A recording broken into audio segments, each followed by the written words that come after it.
My name is Zachary Cutlip, and I'm going to be talking to you today about hacking SOHO routers. And before I actually get into the meat of the presentation, I just want to give a couple of shout outs. First is my company, Tactical Network Solutions. At TNS, they let me hack on shit. They kind of let me hack on mostly whatever I want, and they also pay me money to do that. I don't think they figured out that I probably would do it for free. So TNS is a pretty sweet gig, and I appreciate everything they've done for me. Also, my friend and colleague, Craig Hefner. When you sit next to Craig every day, it's a little bit like cheating because stuff that should be hard just kind of magically becomes easy whenever Craig is around. So I really appreciate all of Craig's help on this.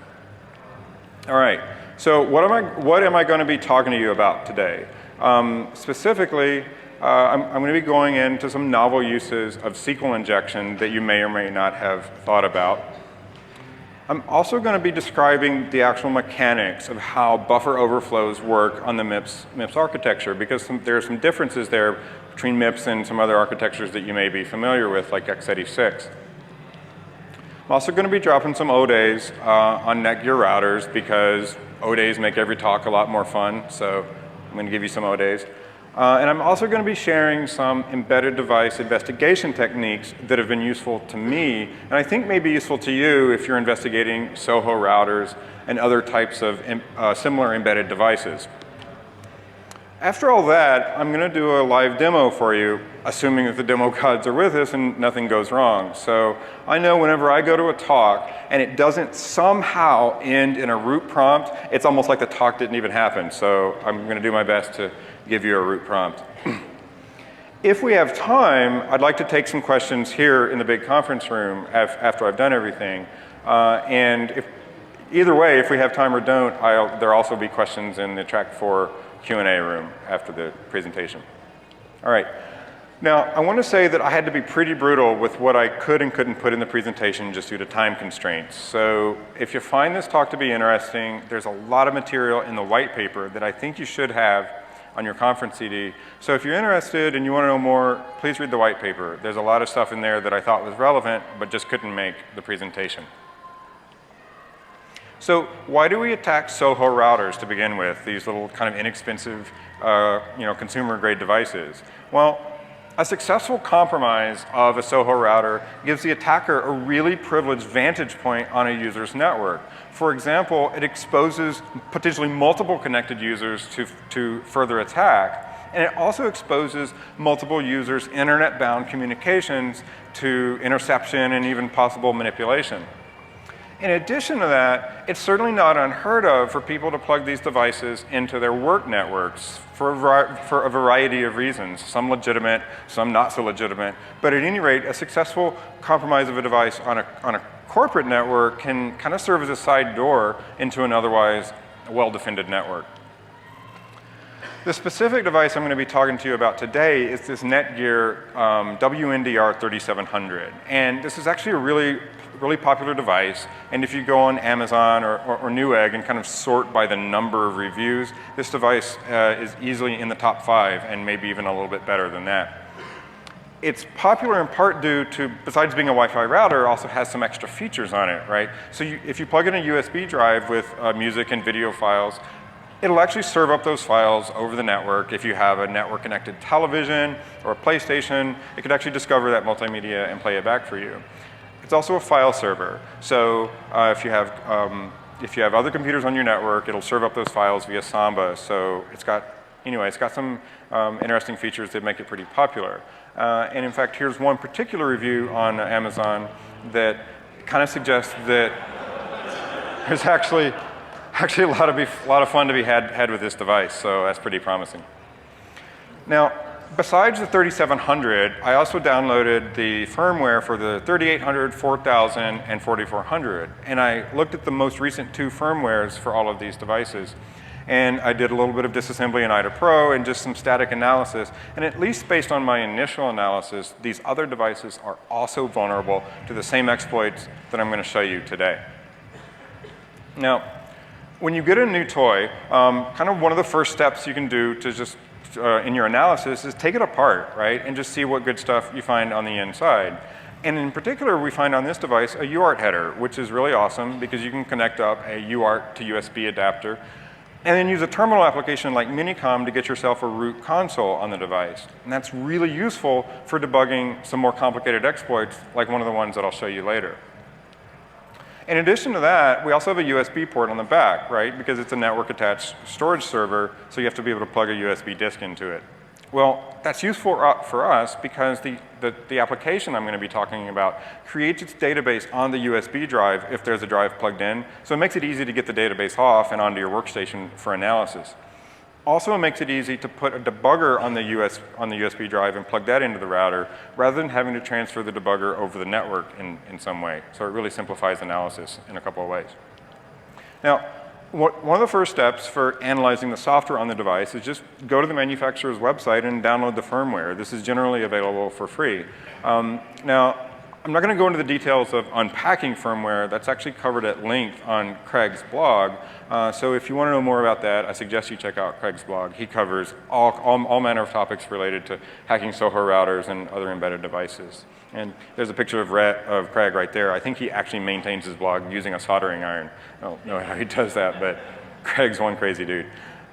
So we download the firmware, and one of the first things we can do is extract out the operating system kernel, and we see that we're running Linux.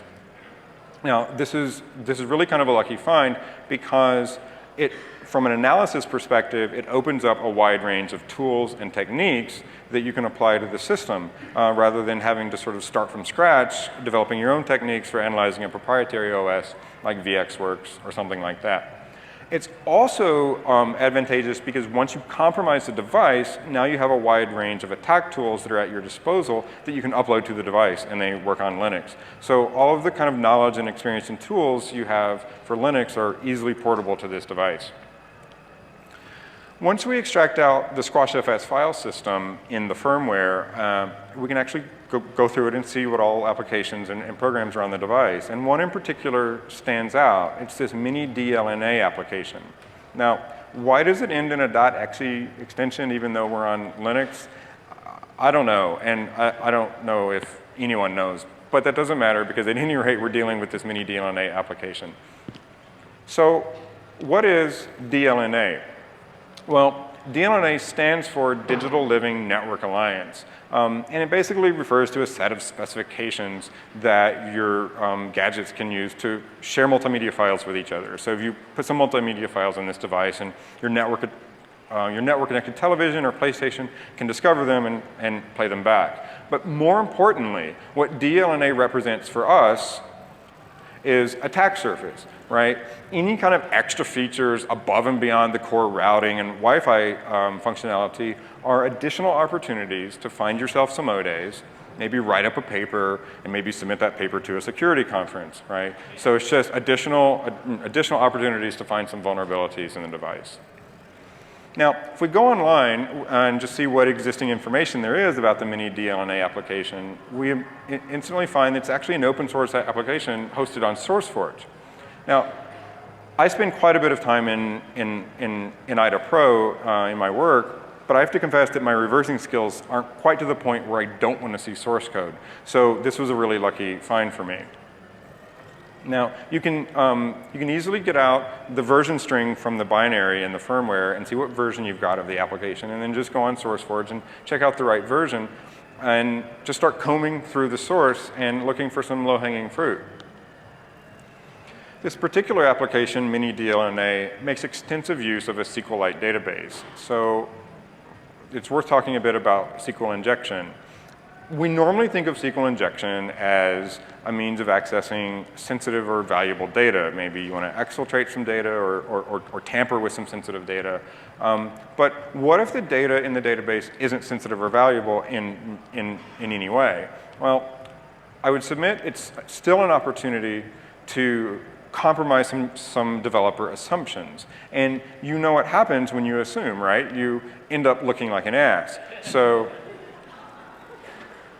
we can just start combing through the source code and looking for some suspect SQL queries. And we find a number of potential opportunities for SQL injection here. And one in particular stood out, and let's take a closer look at this. Now, what this function does is when your DLNA client wants to browse album art, it sends an HTTP GET to the server. And then the server pulls out the numeric album art ID from the URL and then performs a SQL query on it to find the location of that album art on disk. When I was originally analyzing this application, I actually hadn't considered the SQL injection angle. And I was looking for buffer overflows. And as you see here, we have an unbounded sprintf. Unfortunately, this isn't an opportunity to get execution on the system. The most you can do here is crash it. But it is an opportunity for a SQL injection. And just here's a closer look at the sprintf that's happening in the subsequent SQL query. We can simulate what the client does by putting the album art URL into a web browser just with our numeric album art ID. And what happens is the function actually tokenizes on that little dash there in the URL, and then everything after the dash is ignored. And then sure enough, it serves up an album art JPEG to our web browser. So to test this vulnerability to see if we have a working SQL injection, it's just a matter of using wget and giving that same URL to the wget command. And after the album art ID, we just put in our injected SQL query. And here we're going to attempt to create a record in the database that has just a bogus value. And then get the database off the device from the USB disk and then see if your record got in there. And sure enough, there's our record with ID of 31337, made it into the database. So we have a working SQL injection. Now, there's good news and bad news with this injection, with this vulnerability. It's trivial to exploit. We can execute virtually any query we want on the database, so we have full control over the database. But there's not really any valuable or sensitive information in the database. And in fact, even if you blow away the database, it would just be created or recreated by the application. And it only really contains metadata about the music and video files and whatnot.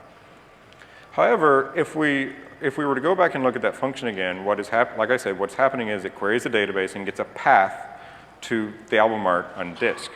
And it serves up whatever that path points to, and it doesn't sanitize the results from the database at all. If we look at the contents of the database at a legitimate record, we see it as literally an absolute path to a JPEG on the file system. So maybe we could create a record in the database that points to something else instead of a JPEG. So we can test this again by going back to wget, and this time we'll create a record that points to, say, something like Etsy password and see what we get. And then a subsequent wget to pull back this fake album art file that we've created a record for. And when you do that, sure enough, you've got the contents of Etsy password, including your admin password. And you might even say that we have a bonus vulnerability here because they're storing passwords in plain text on disk. So that's kind of awesome, right?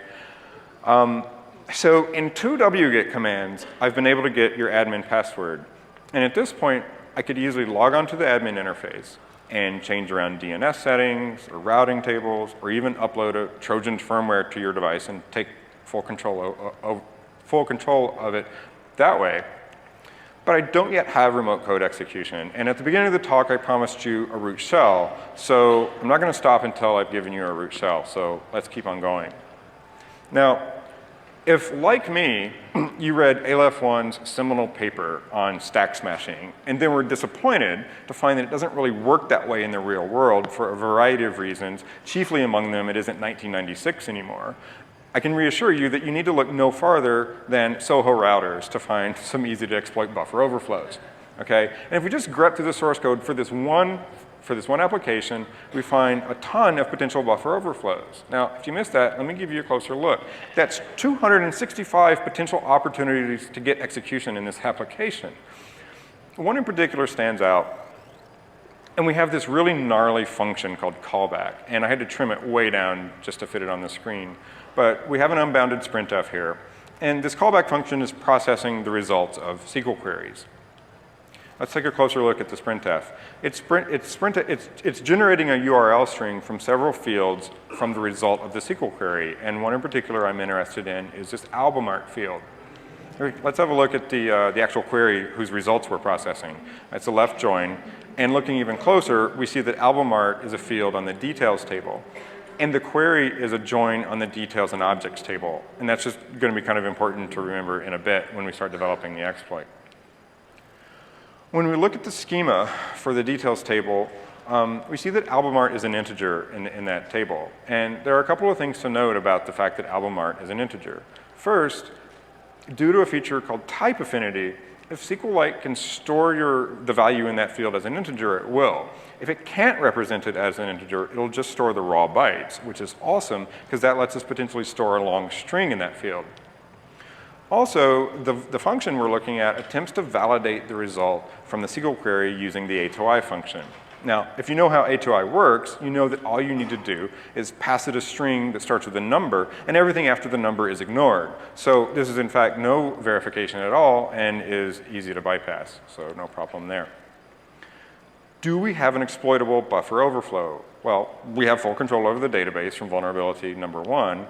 If we're going to exploit this buffer overflow, we need to somehow stage our shellcode in the database, and then subsequently trigger a query on the database to pull out the shellcode and cause it to be executed.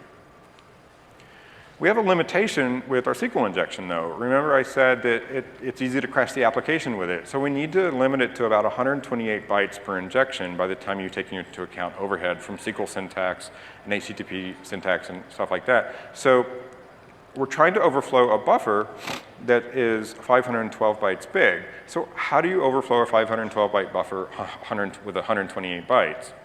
Well, fortunately, SQLite gives us the concatenation operator, so it's just a matter of making multiple passes and building up that string as long as you need. In order to trigger the query of this exploit, initially I was modeling a DLNA client in Python using the Coherency library.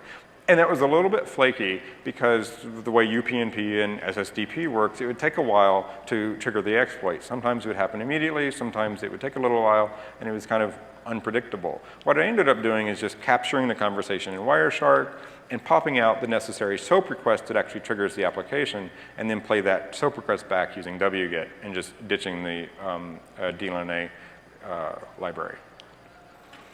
So in order to develop this exploit, you're going to need a few things. One is console access to the device via the UART header that I showed you earlier. Also, you're going to need GDB server cross-compiled for MIPS, and you're going to need GDB on your workstation compiled for a MIPS target architecture.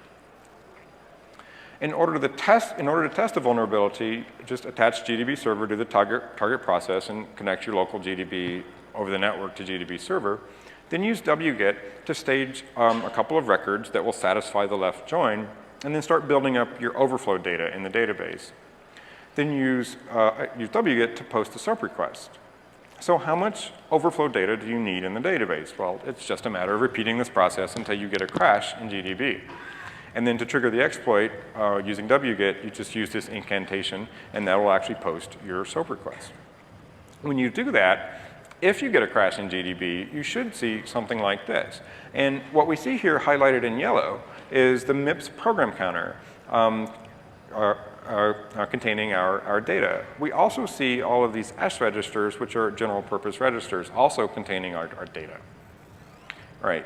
So we control the program counter, which means that we control execution of the application. We also control the S registers, which are very useful in a bit when we start developing the ROP exploit.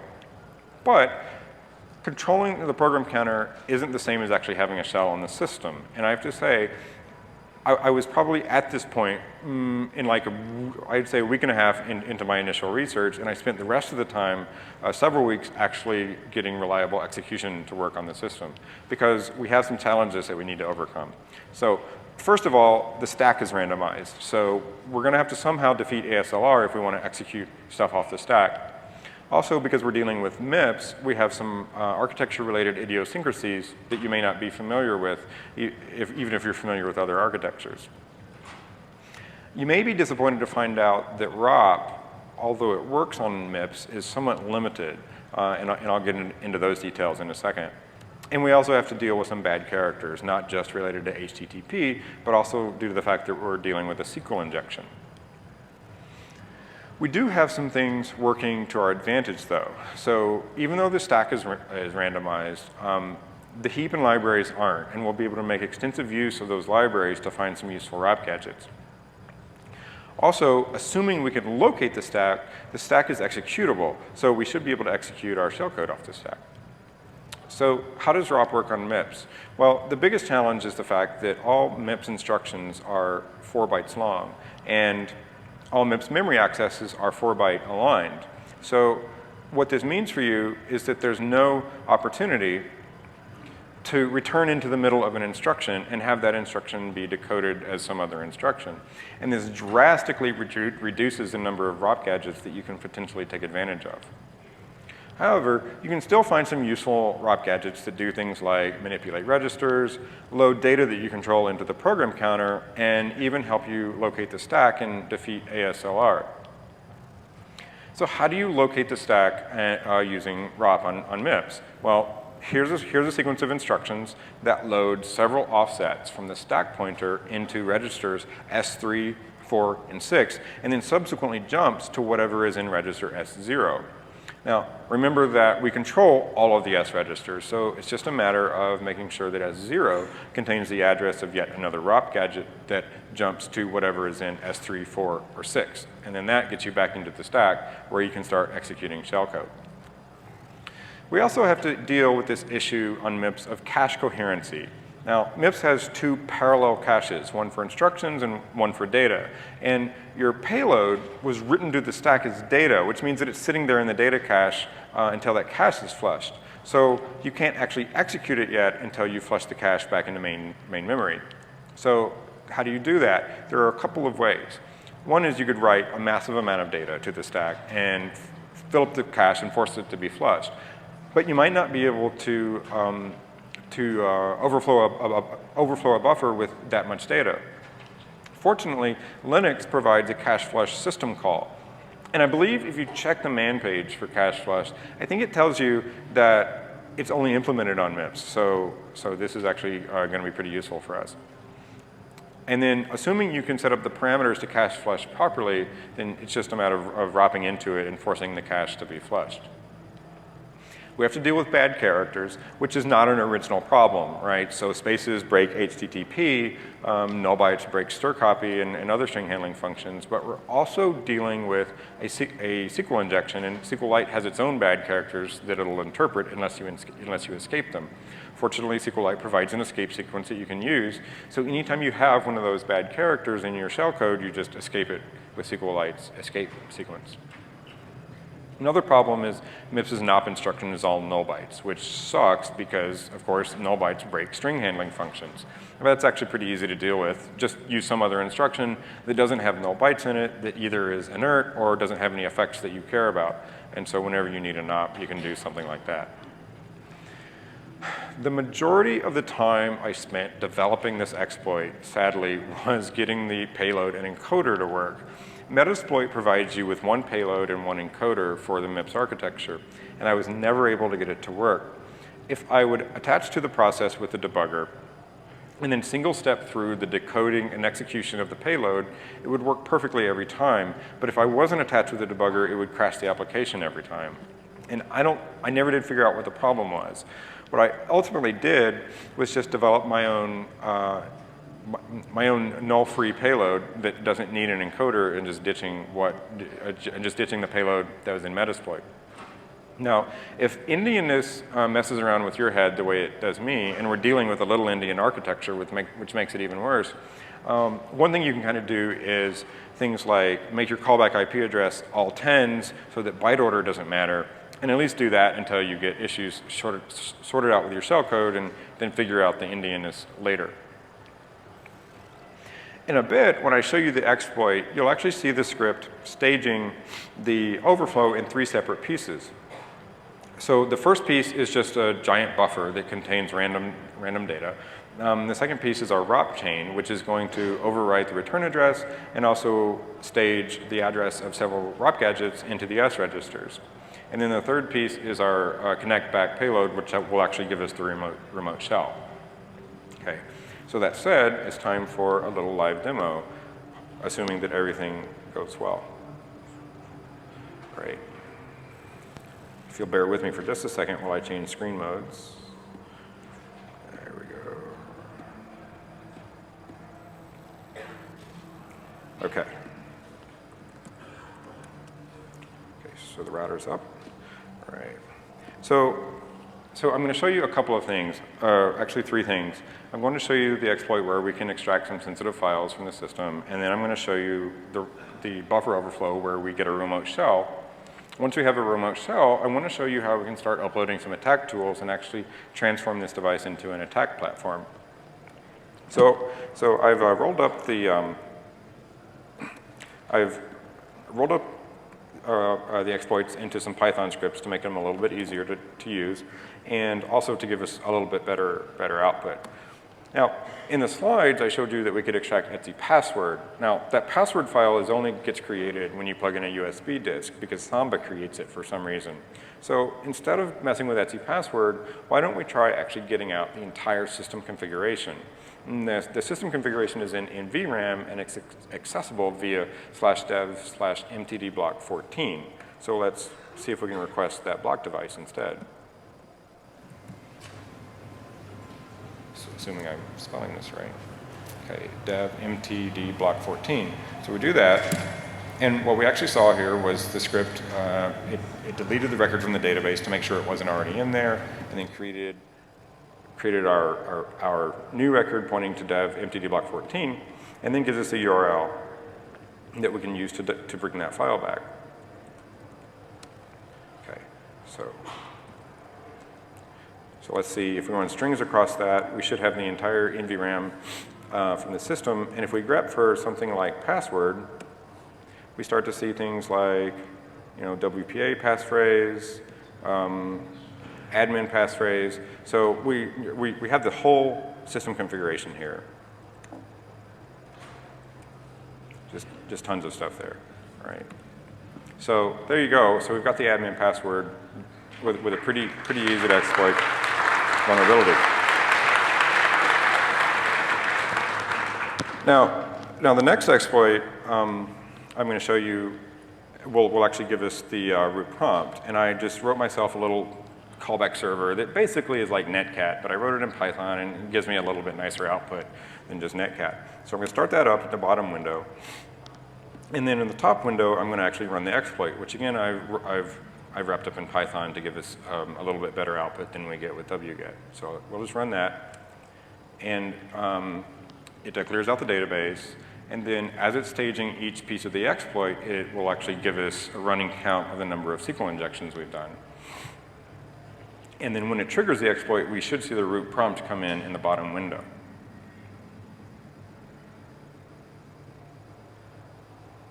So staging the payload now. I think we get up to 46 total SQL injections by the end. Yeah, there we go. And there we go. So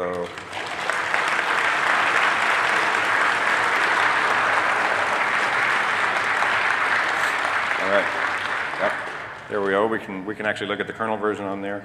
But let's actually turn this into a more useful platform. So for one thing, this is a really crappy terminal session that we're in. So let's actually start up a telnet server on here, and then exit out of there, and then telnet back in, and that'll give us a little bit nicer environment. Oh wait, try it again. And that'll give us a little nicer environment with command history. Okay, so I wrote a little program called telnet FTP. On some devices, you'll find that the only service that you have to take advantage of is telnet, but you still want to transfer files to the device. So I wrote this little Python program that will actually transfer files over telnet, and so I'll run that now, and I'm going to use it to bootstrap a TFTP client on there. Now telnet FTP is a little bit slow because it's just echoing the hexescapes bytes of your file over telnet, and so it takes a little while. And I think that the file we're transferring now is about 22K, and it takes about a minute. So you wouldn't want to transfer very large files, but bootstrapping something like TFTP then gives you the opportunity to use TFTP to transfer some larger files. Once we get this file transferred, I'll show you how we can then use TFTP to then pull down a copy of TCP dump and start sniffing network traffic. It should only take maybe 20 or so more seconds. Then once this finishes, it'll actually start up I've actually pasted in a second command that'll start up a TFTP server running on my workstation. Okay. I'll go ahead and copy the next command and get that ready to go.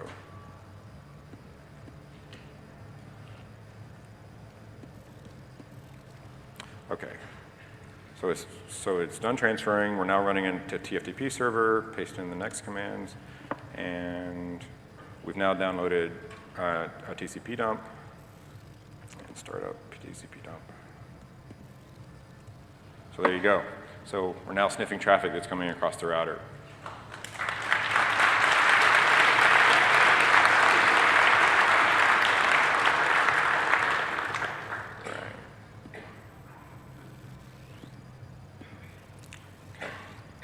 Okay, so go gadget remote. All right, what could have been done in the development of this system to make it a little bit less insecure? Well, I would submit that, like it or not, this device actually plays an important security role on your network. It isn't just a toy, and it isn't just a device whose job it is to serve up multimedia. It's also your firewall. And I think it's important to actually establish some security requirements at the very beginning, and then make sure those requirements are being designed for, and developed for, and tested all along the way. So, for example, this should be capable of self-protection, which clearly it has completely failed at.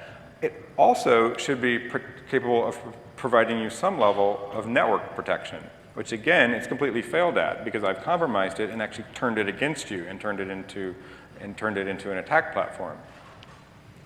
Also, I would just submit better coding practices would go a long way on this device. I gotta say, it's 2012, and I'm a little annoyed for a couple of reasons. One, I don't yet have a flying car. And two, for some reason, we're still using unbounded string handling functions. I mean, can someone explain to me why we're still using stir copies and sprintfs? Have you heard the good news? There are functions that help you do bounds checking, such as this one right here. Not only does it help you do bounds checking, but if you use it right, it helps protect you against SQL injections. And none of these functions are being used in this application. It's just ridiculous. Also, you've got the benefit on this device that it's running Linux, which is capable of privilege separation, and it has a concept of multiple users. Some proprietary OSs don't, but that capability isn't being taken advantage of. There's no reason for this application to be running as root. It doesn't do anything privileged. It doesn't bind to privileged ports. It doesn't need root privilege, so there's no reason for it to be running as root. Now, a lot of people's experience with SE Linux might be it's the thing that you turn off as soon as you install Fedora on your laptop because you don't want it to break your shit.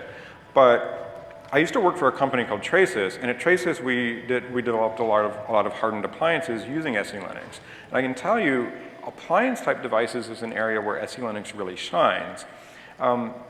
You've got very few applications on the device that you need to confine. You have very little direct user interaction, and users aren't adding and removing applications. And if this device were confined with SE Linux, none of the other stuff would even matter. Privilege separation wouldn't matter. It doesn't matter really even how crappy the programming is, because the application wouldn't be allowed to access sensitive files. It would only be allowed to access certain files that are known ahead of time. Also, it wouldn't be allowed to execute programs. So even if I successfully overflowed a buffer, it wouldn't be allowed to execute binsh or establish outbound network connections. So it should be at least theoretically possible to develop a single SE Linux policy and apply it to all the devices in the product line and add and remove SE Linux policy modules as necessary to confine different features. Now, what's the upshot? The developer in this case has assumed that everything coming from the database is well-formed because only his application ever puts data in the database. So how could there be any data there that's bad? Well, we're able to successfully compromise the database and violate those assumptions, and we're able to do that even though the database itself is of low value. So there you go. All right. Now, here's my contact information. So if after Black Hat you have, or I'm sorry, DEFCON, you have any questions, feel free to get in contact with me in one of those ways. And for now, I think we're running early. So if you have any questions now, I'm happy to take some questions. Yeah, yes. Yes. Yeah, that's right. So the question was, the attacks that I'm running, do they only work on the LAN side? Yes, so currently they do. They only work on the LAN side. This process is only listening on the LAN side. However, Craig actually presented a tool a couple of years ago at DEFCON called Rebind that Rebind proxies HTTP requests through a victim's web browser over the internet to the LAN side of the device. All of these exploits are HTTP based. So in theory, this exploit should work with Craig's Rebind tool. In practice, I haven't gotten it to work yet because the JavaScript in the web browser mingles the SQL injection, but in theory, there should be a way to make it work and turn it actually into an internet-based attack. Yes?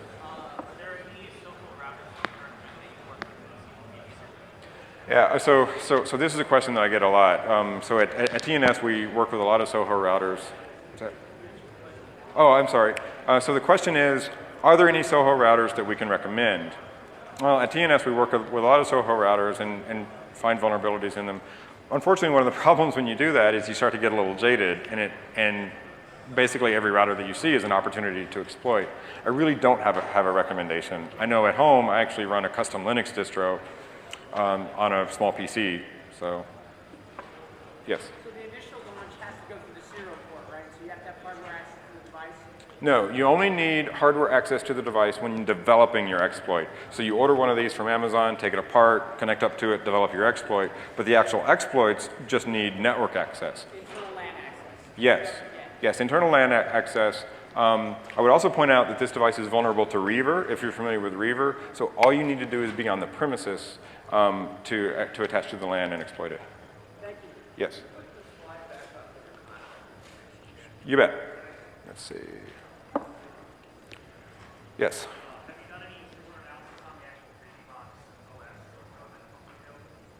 So we haven't looked at BusyBox, and BusyBox is really just a small piece of the OS. If you're not familiar with BusyBox, it's a multi-call binary, which gives you a lot of Unix commands. We haven't spent much time analyzing BusyBox itself. BusyBox is pretty well vetted, though. It's a very widely used open source application. I wouldn't swear that there aren't any vulnerabilities in it, but I wouldn't expect them to be as low-hanging as these were. Yes.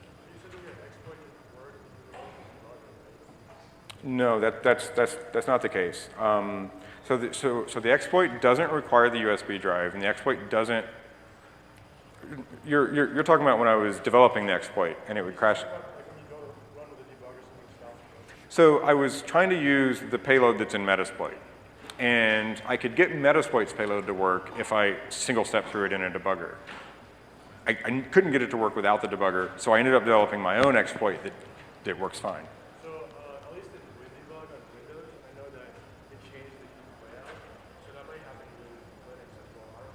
Oh, interesting. Okay, so the observation is that the debugger itself may alter the memory layout. And okay, thanks. Are there any hands that I'm missing?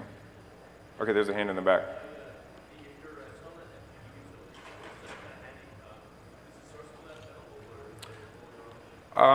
We haven't formally made the source available, but I know that a while back I tweeted a link to Pastebin where I actually put an initial version of the program just for shits and grins. So I think if you Google my name or Google my Twitter handle, that Pastebin link should come up.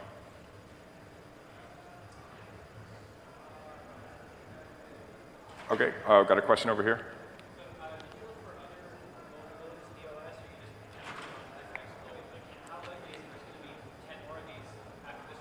Sure, no, that's a fine. So the question is, did I look for other vulnerabilities? And I can tell you, yes, we do actually have a bag full of tricks on this device, besides the one that I've shown you today. And I'm not prepared to share those with you. Those are secret sauce. Yeah. All right. Oh, okay, I don't see any more hands, so what's that? Okay, Q&A 4 is where we're going to be doing some more questions if anyone wants that. All right, thanks a lot for coming.